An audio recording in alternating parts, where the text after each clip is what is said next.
to continue on, I'd like to tell you some of the humorous incidents that occurred in my childhood life. I'll start with with a very young one. When I was about 3, we were living in an apartment building in Manhattan, and I guess my mother was looking for a new apartment, so she took me along while she was looking for new apartments. And at that time, things were pretty rough. They were right in the Depression, and it was probably like 1932, and they were giving concessions.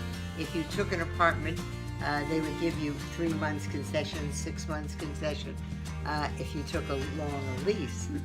So when we went into one of the apartments, one of the people showing the apartment said, "Oh, what a pretty little girl.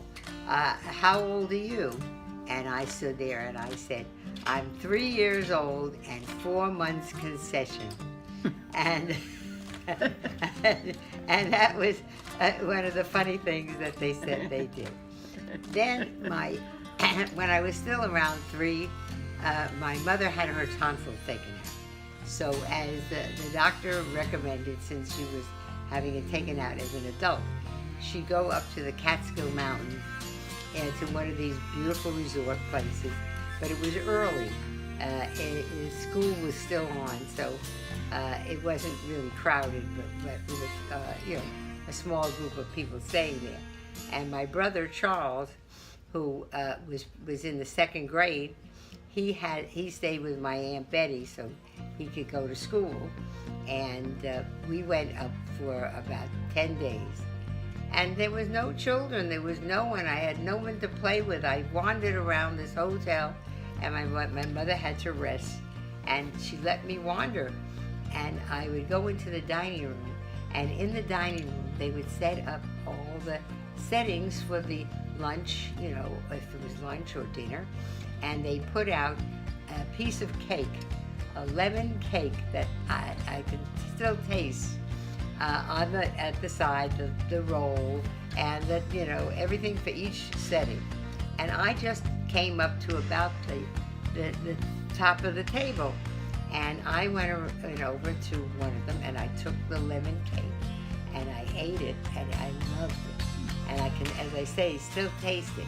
I took all the lemon cakes that were on all the tables, and I went under the table, which had a tablecloth, and you couldn't see me, and I sat there eating all these lemon cakes, and I heard the voices of the waiters, "You didn't put your lemon cakes, you didn't put your lemon cakes." And then other times, when my mother got well, we went to Nantasket Beach, where my grandmother had a hotel. My grandmother was kind of a woman that is a typical woman of today. She did everything. She had 8 children. She ran a business, and all her children were successful. And she ended up with a hotel in Miami Beach and a hotel in Nantasket Beach. Now, the one in Nantasket Beach was for the summer, and she took the porches and wrapped around the building and divided them in half and made a dormitory for the girls, children of her grandchildren, and the other side, the boys' side, for the grandchildren. And that was her gift to her grandchildren, to come and spend the summer all together, so that we were very close as cousins. So I looked forward to going to Nantasket Beach. And one summer in Nantasket Beach, my cousin, we were thinking of things to do because we had to keep ourselves occupied. When it rained, we went to the movies. The weather was nice, we went to the beach. And so this summer it was kind of rainy. We saw the movies, we didn't know what to do. We decided to build a raft. So we worked on it and kept us busy, and we're building the raft. That was with my cousin Anita, my cousin Alan, and I think my cousin Anita was involved, and Glenna. And we built the raft, and when it was finished, who was the one that was going to take it out to see if it would float? My cousin Enid. my cousin Enid took the raft out, and it floated out to sea. We had to call the Coast Guard to bring her back in. They brought Enid back in, but we had built a successful floating item, and we were very young, and we were all little ones. And then with my cousin Enid, it was very feisty, and they had decided to shoot the guns off in Nantasket Beach that we used in World War I to see if they could protect.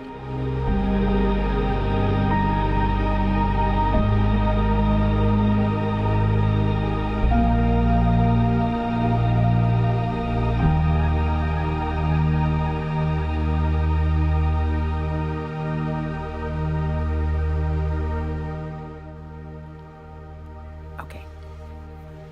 And they were fearful that all the buildings in Nantasket Beach, which were old and rickety, and, you know, they were weathered the winter, the window glasses or something might break, but they wanted the town evacuated. So we were notified in advance that Nantasket Beach should be evacuated for that day. Everyone should go into Boston, and the guns are going to go off. Well, everybody left, but my cousin Enid said to me, "We're not leaving."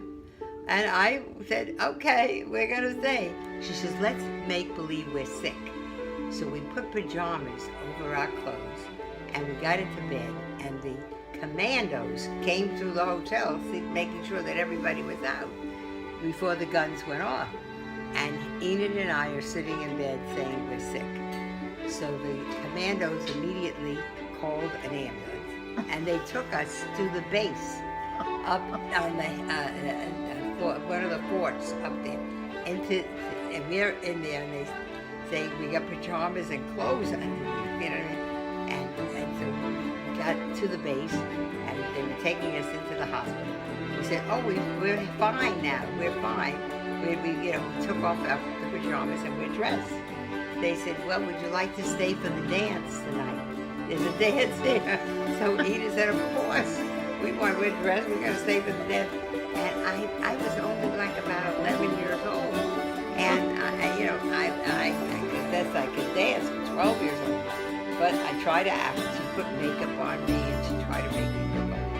So we went to the dance, and the soldiers at that time was the first group that were, so some of them were up there, close to 28, 29 years old. And this one fellow came over to ask me, and I didn't know what to say to him, maybe I looked 16, 17. But anyway, he realized I was young, and he introduced me to a 17-year-old recruit just come in. I had more to say to him, and we ended up having a wonderful time. So those were fun things that we did in Nantasket. And then my grandmother gave us the place to stay here, and we had the room as we got older, Anita and myself. And we said to ourselves, "We're bored here. We want to go someplace else. Let's make a deal." So we made a deal with my grandmother. Let us rent out our room to somebody else. Give us that money, and let us go to London Beach. And that was a train ride, and it was a place to go to a new beach, new people, and it was in Connecticut, which wasn't really far away. So we did that, and we went on the train, and they put me in charge of finance. So they gave me all the money, and I was going to allocate, how much we were spending and so forth. Because we had to stay away 1 week, because the room was rented out to somebody else for 1 week. And when we got there, we had to find a hotel. So we found a hotel, and that was very reasonable at that time. Things were reasonable. And we walked on that big boardwalk. They had a beautiful boardwalk. And there was a contest for the most beautiful legs contest. So they decided that my legs were the better legs, and I should enter the contest. And there was no charge to enter, but the prizes were wonderful. They were gifts at the restaurant, the meals at the restaurant and things. And we figured, look at all the money we can save by winning, if you win the contest, or if you come in second, there were prizes for second and third. You know? So I went, and it was like a long blanket. They didn't see you; they just saw your legs.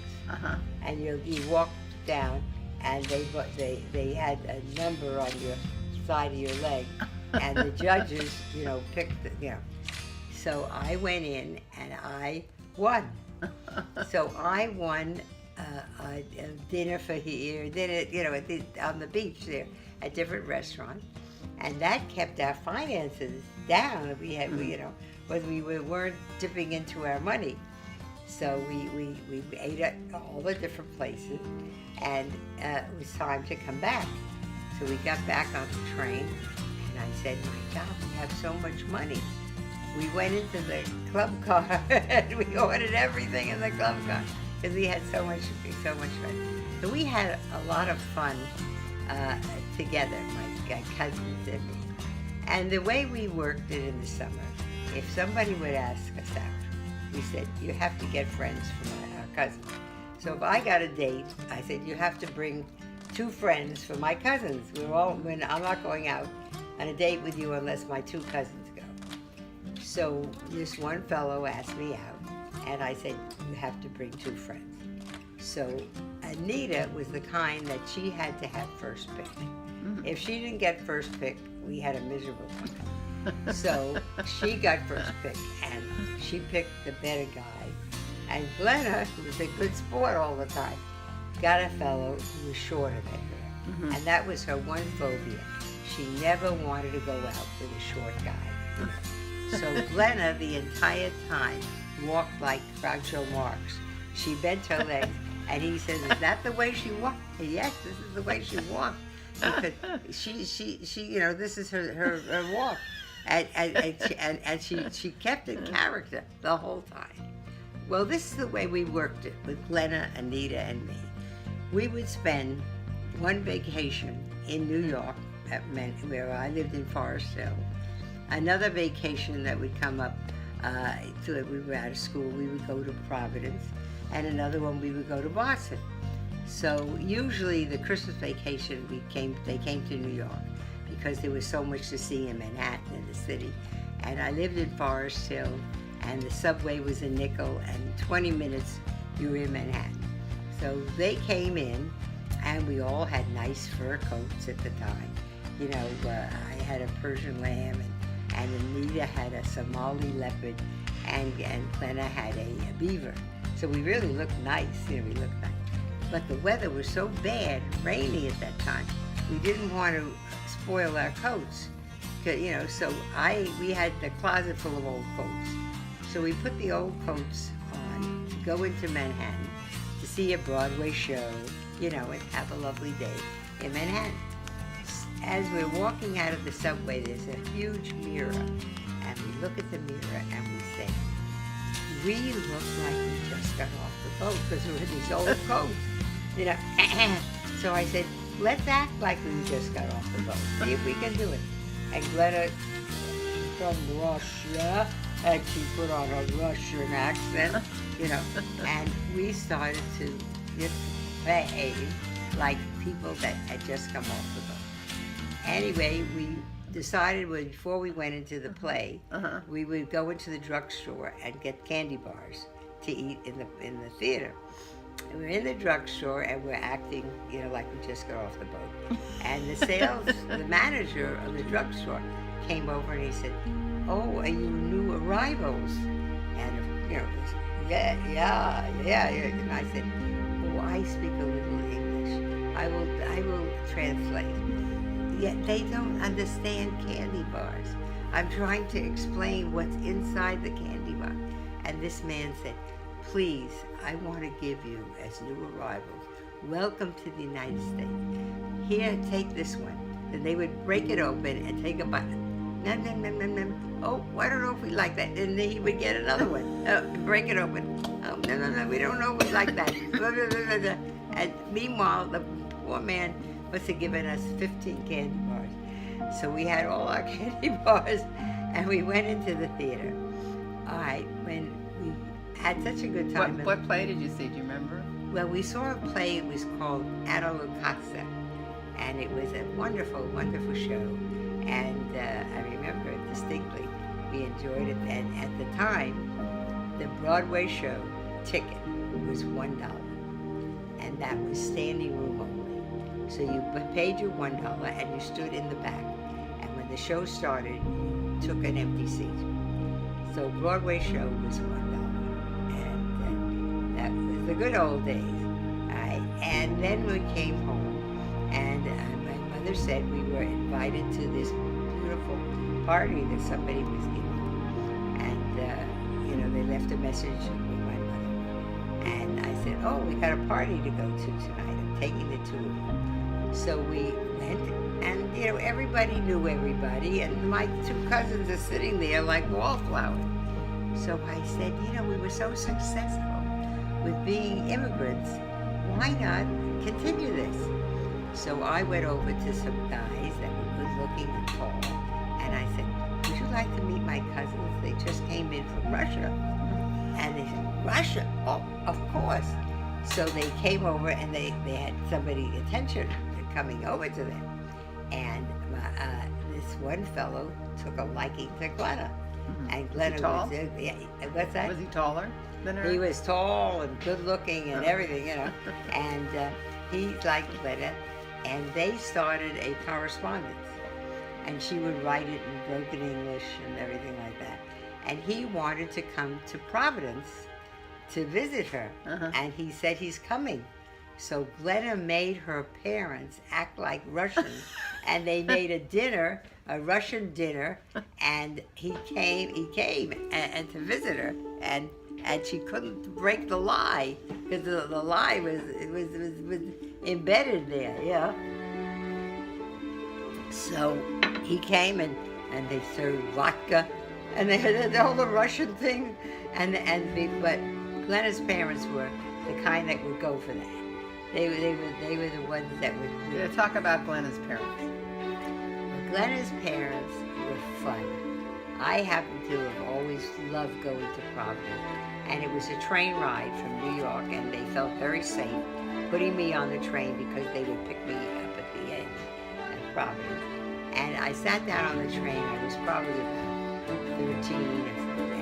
And I sat next to a sailor. He was so nice, But they were afraid that I needed to be on the train with someone. And he carried my suitcase. And, then when we got there to Providence, they had all things planned. And they had dances around. But I was like 13 years old, but they took me. And that was the part that I loved about Glenna and Providence, is the fact that they didn't say, "Listen, you're too young, you can't go." And that's how it was always set up in the family. The older ones got to go. So they said, "We'll fix you up." So they was a big fraternity dance, and they put makeup on me, and they made me look older, and I went to this fraternity dance. And then they said, "Look, we're going to teach you. When you're 12, you're going to learn how to drive a car." And I said, "Yeah." And they said, "If you can drive up College Hill in Providence, you can drive a car anywhere." So I drove College Hill, and it's straight up. And then I started driving, I was supposed to, but I was driving a car back to and we were just having fun. And it was more serious than Boston. But Providence was relaxed. And Glenna's parents, her father was the first Jewish count in the state of Rhode Island. And he had gone to Harvard, and they moved to Rhode Island. But they liked to go to the races. They liked gambling. They liked all those things. And they paid their electric bill by putting the quarters in a meter, so that they never had a big bill. And they put so many quarters in, you have so many hours to Well, she had a lot of people over when I was there, and having a great, everyone's laughing, and the lights went out. The meter, the electric had run off, you know. So she was embarrassed to tell people that they had to put the quarters in, you know. So she said, "Oh, we need to fix the bat. You know, you put a coin in there or something to make the battery." So she says, "Who has quarters?" Everybody threw quarters in, and she filled up the quarters, and the lights went on, and but they laughed. They saw the fun in life, and I picked that up as a child growing up, and I said, you know, there's a side of life called the sunny side of life, and you can laugh and enjoy all the fun of life. And I'm going to enjoy all that. I'm not taking the sad side of life and the serious side of life and the side. I'm going to have the best fun. And we did. We had so much fun. And so that's the way I continued my life on. And So tell us about Alan and my cousin Alan was in the group, but because he was a guy and we were 3 or 4 girls, he was sort of on the sideline. But my cousin Alan was very close with me. It seemed like he and I were together, and I really would do whatever he said.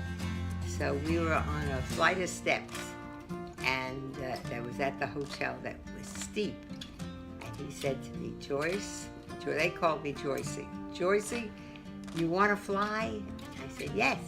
He says, "Hold my hand, we're going to fly." And he jumped down the steps. He flew down and did fine. And I was unconscious at the bottom of the steps. But they must have revived me because I'm still here. Anyway, he would come also so they came at different times. He came to Forest Hills during the World's Fair. And the World's Fair was closed. It was only open during the summer months. And we would take our bicycles and ride over there. And ride, just the two of us had the whole World's Fair. And that was a way of getting in that I knew of. And we got in, and it was all locked up. And it was closed until the summer coming up. And we had the World's Fair to ourselves, and we had a wonderful, wonderful time in memory of that. And we continued seeing. We were very close because our cousins. We didn't have to look for friends. That was what's so nice. We would go to Nantasket Beach, and we had our cousins. And we never had to, start looking for friends. And people wanted to be with us because we were all laughing and having such a good time.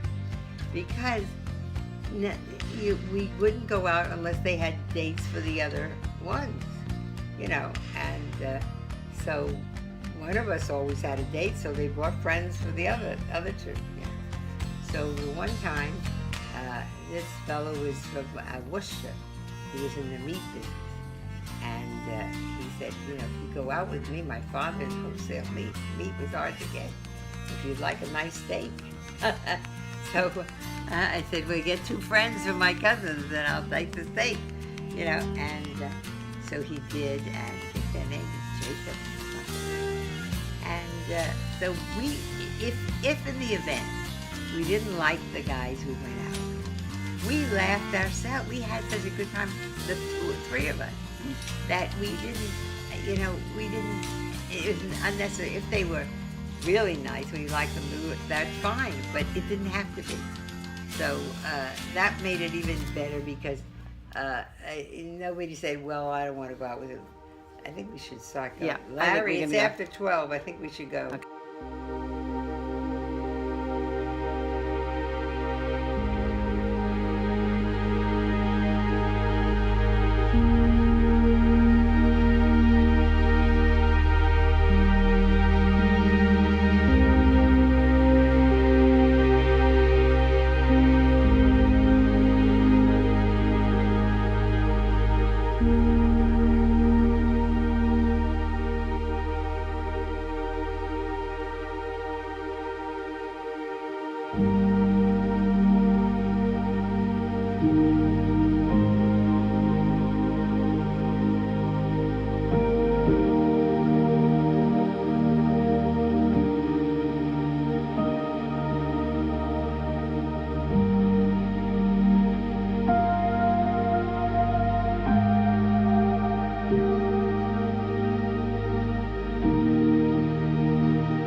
starting with my parents. My parents were both born in the Boston area of Dorchester, and they met on the Franklin Park. They were very young.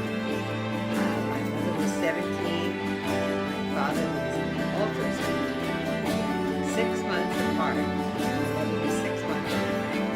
And they were madly in love. And they went together, and my mother did get pregnant with my brother. And had a wedding 2 months after she found out she was pregnant. So they were married in February of 1925. And my brother was born in August of 1925. So you count on your fingers. He was born early, but he was a big baby. They had my brother in Boston, and things were not that good in Boston. But my father had the opportunity to get a very nice job in New York, and they decided that they would move to New York. But my mother became pregnant with me in Boston and moved while she was pregnant to Manhattan. And my father got a very nice job, but he was very industrious, and he knew he needed to make more money than the one job. So he drove a cab at night, and he did window dressing during the day and sold insurance as well. So he had 3 jobs. And the 3 jobs kept us living comfortably in a nice apartment building with a doorman, elevator, in the Manhattan area overlooking the Hudson River. And we lived there until I was in the 3rd grade, so that's about 7 or 8. And my father became much more successful, and we moved to Forest Hills. And I went to school in PS 144, and my brother went to the, I guess he was in the junior high school, and he was chosen out of the entire United States by the Daughters of the American Revolution to receive this award. And they picked him, and I have that medallion somewhere in my jewelry box. He was so outstanding. He wanted to go into scientific agriculture. So he looked to apply to colleges in that's offered that course, and that was the University of Pennsylvania. No, that was Penn State. Sorry, Penn State. So he went to Penn State, and he was studying scientific agriculture. He was elected senator. He was so well liked. He was a Boy Scout, an Eagle Boy Scout. He won every award. He was sweet, charming, good looking. He had everything. And he had a slight heart murmur.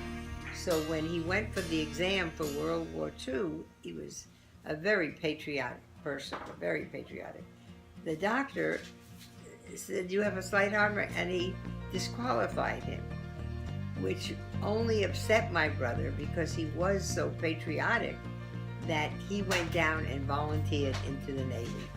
And the next doctor obviously did not see the heart murmur, and he went into the Navy. And in the Navy, he chose submarine. And the submarine is the high paying, the pay is higher, the food is better, but it is the most dangerous. And unfortunately, what happened with my brother, he was on the Shark, and that ship was off the coast of Japan, and they had torpedoed a Japanese destroyer.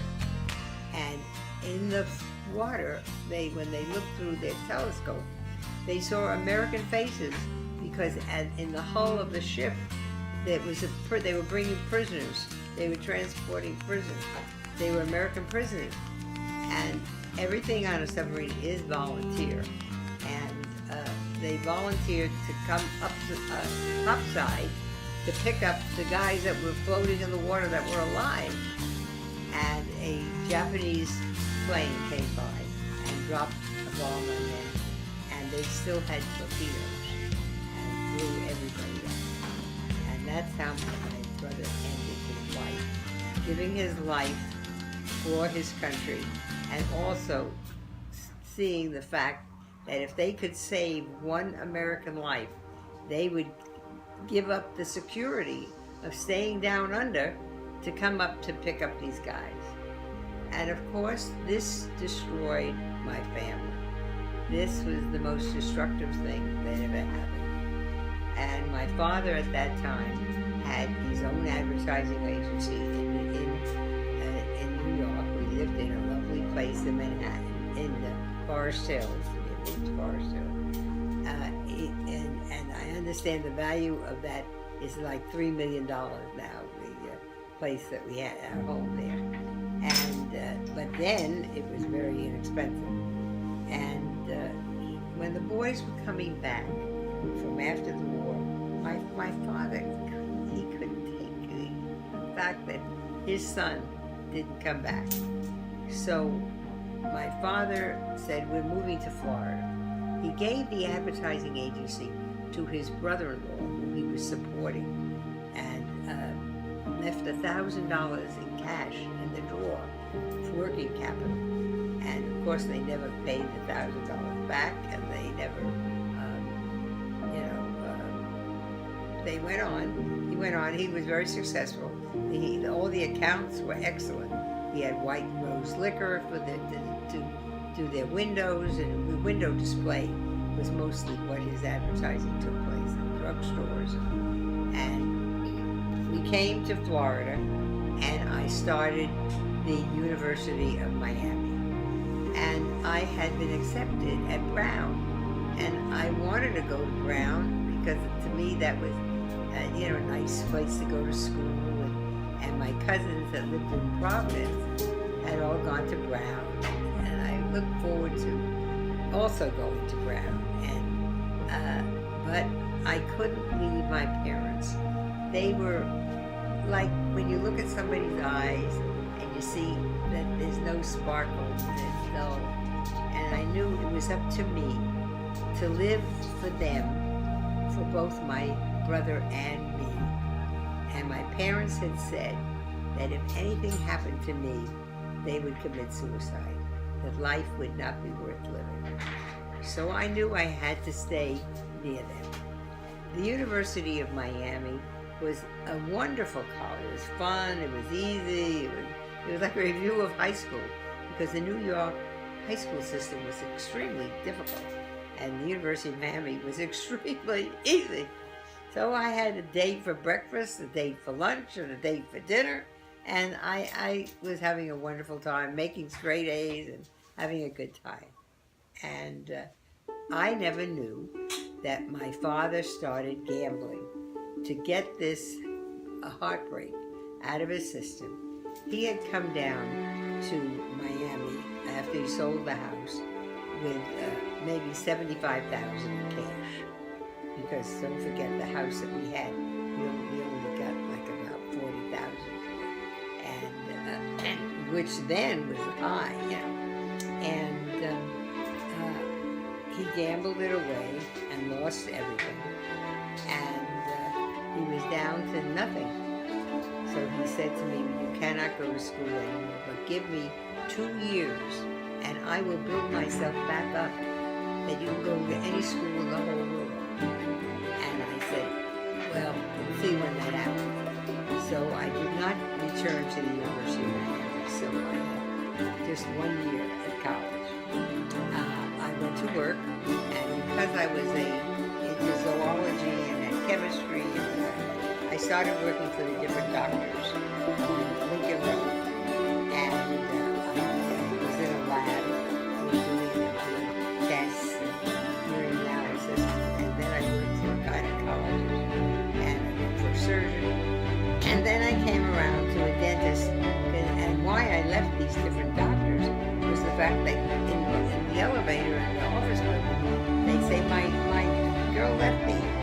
You know, how much are you making? Don't forget, they were only paying us like $30 a week, and I was supporting the whole family. And my father was getting started, and back into business. So I would go make another $5 more and go move to another one. So I was making like $35 a week. My father came up with the idea of the rental of banquet tables, chairs, tents, all the things that you need for a party, and when he had no credit. And everywhere he went, he started out selling furniture out of the catalog.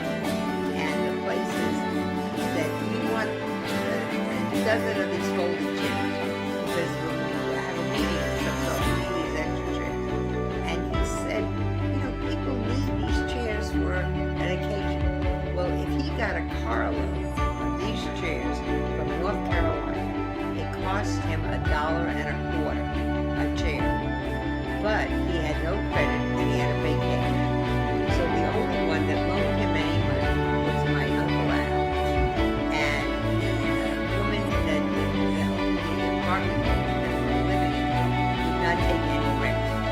And I'm making $35 a week, which is handling our food and other costs, so we could make it. Well, he got those chairs and he was delivering them in our convertible, our Pontiac 1942 convertible, with the top down, with the chairs piled up. And then he started to get accounts. He got the Orange Bowl Parade with 10,000 chairs. So all the chairs were coming in, and he had trucks and truck drivers. And the secret was to pick those chairs up after the parade, because people would walk home with the folding chair.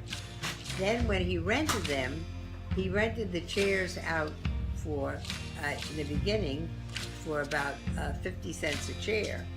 And so he paid $1.25 a chair. So really it was only like 3 times the chair was already paid for, and you got your product back. And this is what he said. He said it was the best business he could have ever gone into, because you got paid for your product and you got it back. And then he had business with all the country clubs, and he was the other people came in, of course, and started to copy his business. But in the 2 years, he did have the money to send me back to college. But in that period of time, I had met my husband-to-be, Henry Roman.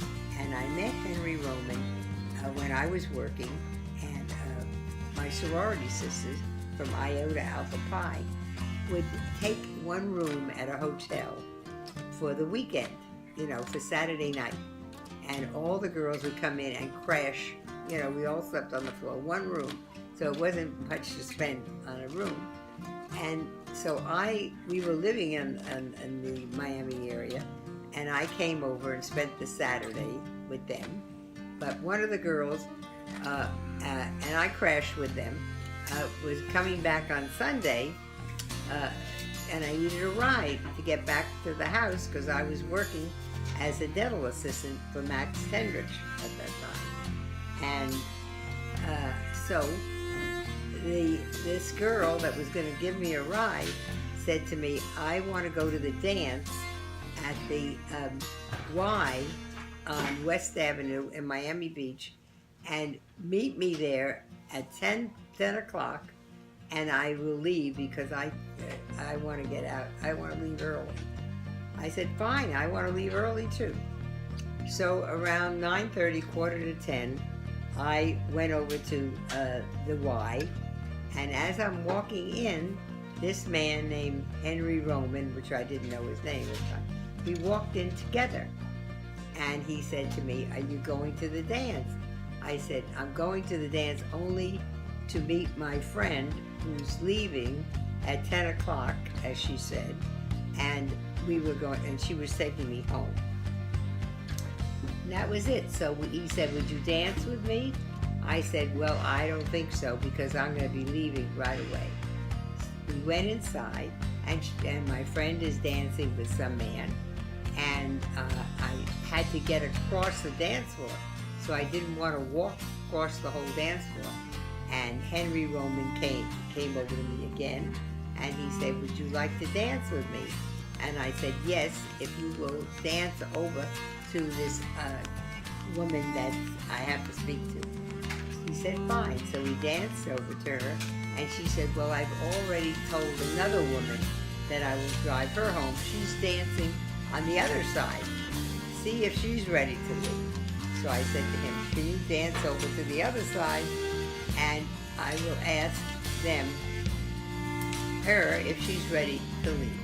Well, no one was ready to leave, and I wanted to get home. So Henry Roman said, I will be happy to take you home.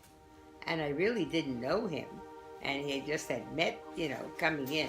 I said, you look older than me, because I was only 19, and he was 29, but he lied and said he was 26. Anyway, he had business cards. He was in the motion picture business. So he handed me I said, give me 5 cards, because there were 5 people that I knew there.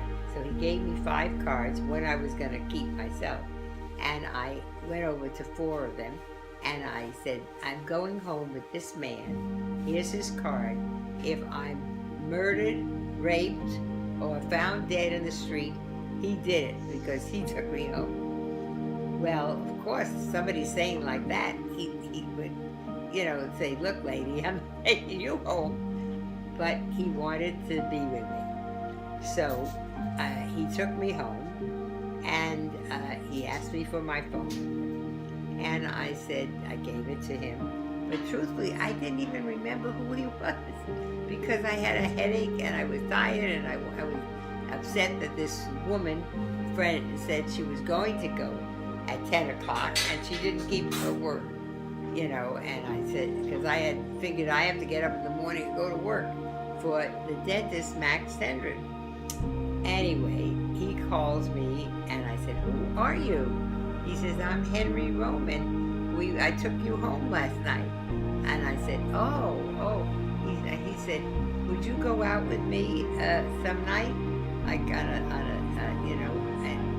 I said, okay. He was in the motion picture business at that time, where he serviced all the hotels on Miami Beach. And he then went to the Catskill Mountains in the summertime and serviced the hotels, running movies at the Grossinger's, Concord, all the big hotels up in the Catskill. So his card was King Motion Pictures. That was the name he had chosen. So I said to him, all right.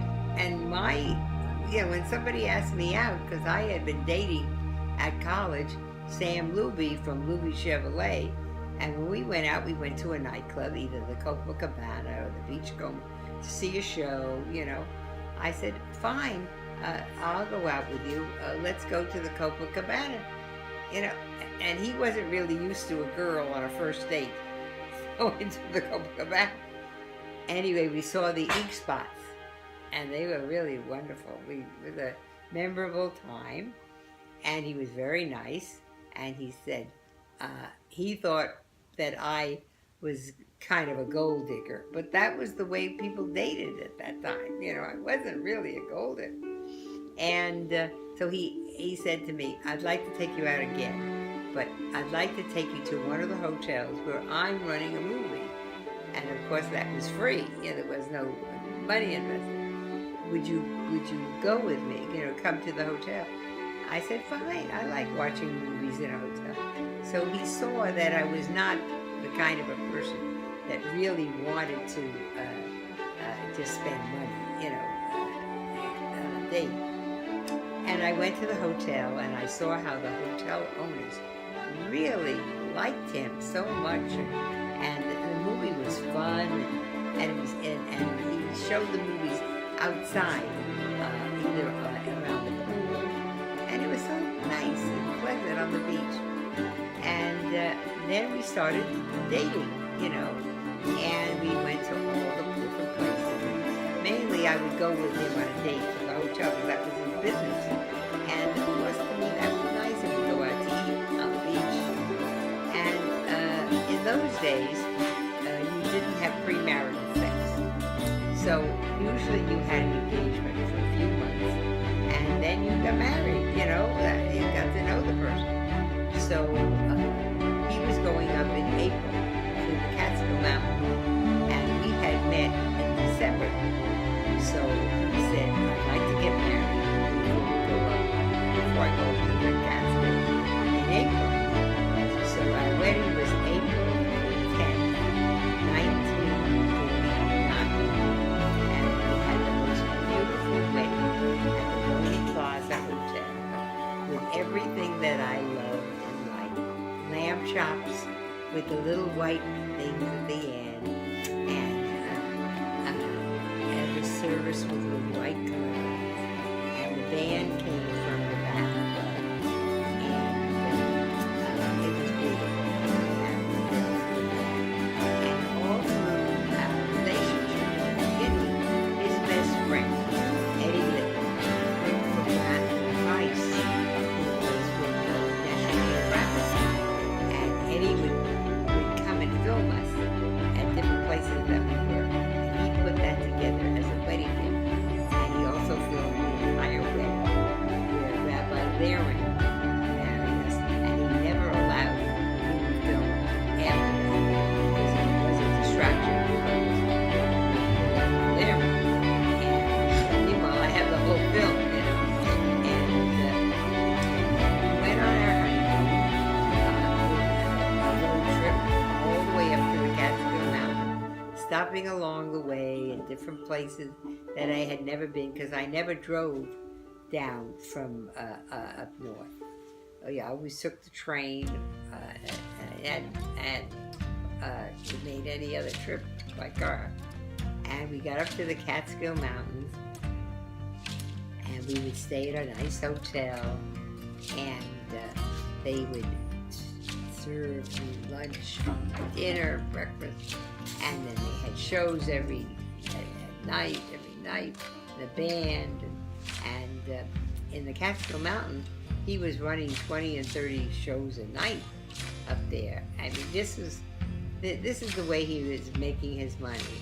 And why he went into that is that during World War II, he was in charge of the films that went on the ships that went overseas, and they would set them up because they had people sleeping and getting up, and they ran 24 hours movies, so that the guys, that while they're going overseas, had a movie to go into. And he was stationed at the Brooklyn port of embarkation for during the entire war, and so he really got a break. And then, only after we became engaged, did he tell me that he had been in an orphanage. And he didn't want to talk about it because he was really very ashamed of the fact that he was put into an orphanage because his mother had passed away, but his father was still alive. And the father had like a nervous breakdown. But he had older sisters, a sister and brother, who were at that time married, one had a child, and they could have taken him, but they didn't, and they put him in the Jewish home up in Westchester County. And he was there from the time he was 8 years old till 16. 16 you could read, and it was not a happy time. He was very unhappy there, and the only good part were the boys, and they became his brothers, and they became his family, and all of the boys up there loved each other, and that was very nice. But we went to the reunions of the orphanage, but I had never met an orphan in my whole life, and of course I was young. I had just turned 20 when we got married. So to me, it sort of made me feel like, oh, you know, it tore my heart when I would hear the stories of the orphanage, and it was heartbreaking to think that, you know, that a father would and there were plenty of them that had to go because the father disappeared and the mother worked and she couldn't take care of these children. But the mother always came up to visit, and unfortunately, in Henry's case, they didn't. His father and his sister, it was too far away, and they couldn't get there very well. Anyway, we went on to the Catskill Mountains. We had a wonderful time in the Catskill Mountains. Came back to Florida, and when we came back to Florida, when we became engaged, he said to me, Joyce, do you want a house or a ring? And I said, I would like both. I want a ring and a house. So we had bought a house when we were engaged, and we didn't live in it until we came back from the Catskill Mountains.